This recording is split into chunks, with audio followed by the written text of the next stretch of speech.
lived in His name, what are you going to do? Receive, tanggapin, believe, sampalatayanan ang kanyang pangalan. Ano ang kanyang pangalan? Jesucristo. Amen. Jesus meaning tagapagligtas, one who saves. Christ meaning one, the only one. There is only one Savior. There aren't many Saviors. There are many false Saviors, but there's only one. Hence, His name is Jesus Christ.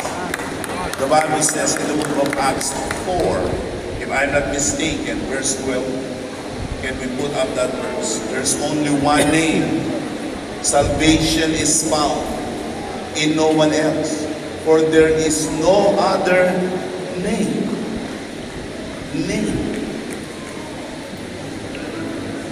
If you will believe Jesus Christ as His name bears. Back to John 1:12, please. John 1:12. You will be given the right, karapatan, to become children of God. I mean, pag yung Amerikano, that is a no-brainer. Hindi mo na kailangan pag-aralan mo. Pag sumampalataya